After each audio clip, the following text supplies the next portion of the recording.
कि graphic designing क्या होती है।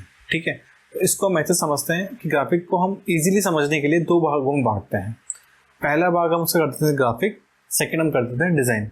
जिस तरीके से हमने पिछले लेसन में किया था कि हमने उसका संधि विच्छेद कर दिया था बेसिकली, कि हाफ ऑफ पार्ट में बांट दिया ताकि समझने में ईजी रहेगा वो। ठीक है, तो पहले हम बात करते हैं कि ग्राफिक क्या होता है। ठीक है, ग्राफिक विजुअल्स होते हैं जो कि एसोसिएट होते हैं मीडियम आर्ट से, लाइक जैसे कि इमेजिनेशन से। इसमें बहुत सारे एलिमेंट्स भी आते हैं जो कि एक मीडियम से जुड़े हुए होते हैं, जैसे कि पेंटिंग, ड्राइंग, इंग्रेविंग, लेटरिंग। ठीक है, तो ये सब कुछ मिला के ग्राफिक डिज़ाइनिंग का पार्ट बनते हैं। ठीक है, तो अब हम ऐसे समझते हैं ग्राफिक डिज़ाइन एक विजुअल का एक पार्ट होता है जिसमें जो बिल्डिंग ब्लॉक्स का बना हुआ होता है।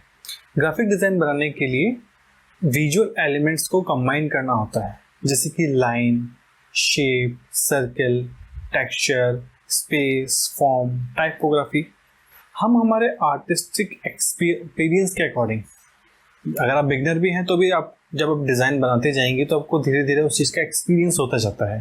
ठीक है, तो हम हमारे आर्टिस्टिक एक्सपीरियंस के अकॉर्डिंग टाइम पे जैसे जो जो एलिमेंट हमें लगता है कि वो यूज़फुल है, वो काम में आ रहा है, तो हम हमारे अकॉर्डिंग उसे डिज़ाइन में यूज़ ले लेते हैं।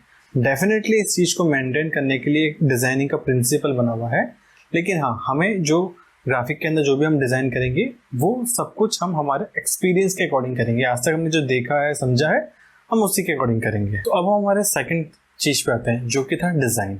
ठीक है, तो डिज़ाइन बेसिकली जब भी हम कोई चीज़ बनाते हैं या फिर समझिए कि हम किसी भी चीज़ को डिज़ाइन करने वाले हैं, तो उससे पहले का जो प्रोसेस होता है कि अब जो हम चीज़ बनाएंगे, जो हम डिज़ाइन करेंगे, उसका फॉन्ट, उसका स्टाइल, उसकी टाइपोग्राफी, उसका जो हमारा जो डिज़ाइन होगा, क्या वो प्रॉब्लम सॉल्विंग है या नहीं है, जो उसके पीछे थिंकिंग क्या लगी हुई है उस चीज़ के पीछे, है ना, उसके पीछे वो प्रैक्टिकली और थ्योरी, ये सब कुछ डिज़ाइन के अंदर आता है।